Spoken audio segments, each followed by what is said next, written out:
Myopia, also known as short-sightedness, is not a disorder, a disease, or a lifetime sentence to expensive glasses/contacts. It's actually your eyes doing their job properly. Our eyesight is an amazing dance between the software of our brains and the mechanisms of our eyeballs. It's a series of tiny, unconscious adjustments made in response to the stimulus of looking at something. If your glasses prescription has been getting stronger over the years, that's often the result of a feedback loop of stronger lens correction and your eyeballs compensating to deal with it. Thankfully, changes in eyesight are not a one-way street. Let's talk about how your ability to see things clearly at a distance can get slowly better over time instead of worse. First, the basics of eyeball mechanics. At some point, you probably learned what lenses do. Lenses change the direction of rays of light. Positive lenses bend light towards a single point. Negative lenses spread that light out. Positive and negative lenses working together can adjust where that point of focus falls. Your eyeballs contain a flexible positive lens. This lens is framed by a ring of muscle called the ciliary muscle. When the ciliary muscle is relaxed, your lens is at its thinnest. When the ciliary muscle contracts, it pushes inward, causing your lens to bulge more. This basically happens without your conscious control. Amazing. Your eyeball has one almighty directive from the brain. Focus the light from the object you're looking at onto your retina at the back of your eyeball. When it hits perfectly, you get a clear image. If it falls short or long of the retina, you'll experience blurriness. The amount of work your eyes have to do depends on how far away the object is. If you experience myopia, you know that things in the distance are more blurry than things that are nearer to your face. Let's compare the task of focusing at different distances to the task of hand-picking apples from a tree.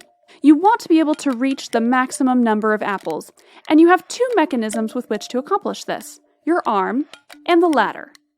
Your arm is like your ciliary muscle. It can move quickly to make slight adjustments and zero in on the apple of your choice. The ladder in this metaphor is the length of your eyeball.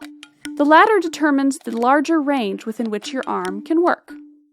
How do you choose the right ladder height for apple picking? The best ladder is the one that positions your arm to reach the most apples. Now I want you to imagine the apples towards the top of the tree are your close-up eyesight tasks. Things like reading, computer and phone use, sewing, drawing, etc. The apples towards the bottom of the tree are the things that require distance vision, like playing sports, driving, and generally navigating the outdoors. Let's say that the apples at the top seem like the best to you. You're really going after those. Your arm is getting tired of stretching most of the time, though, so you adjust your ladder to be taller, and now you can comfortably work in that top apple range. But you can only reach down so far, and there's no way you'll get those bottom apples unless your ladder gets shorter. Or unless you step down on the ladder. It's not a perfect metaphor.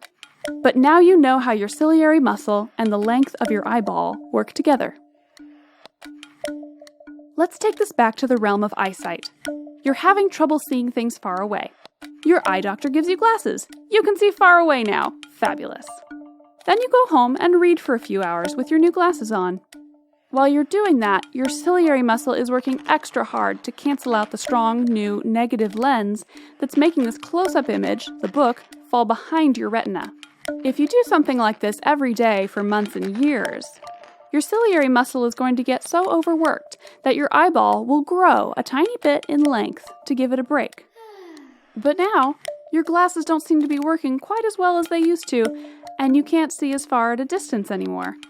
So you go to the eye doctor, they prescribe you some stronger lenses, and the cycle continues. In the next video, we'll look at ways to break this cycle and introduce habits that can restore your distance vision over time.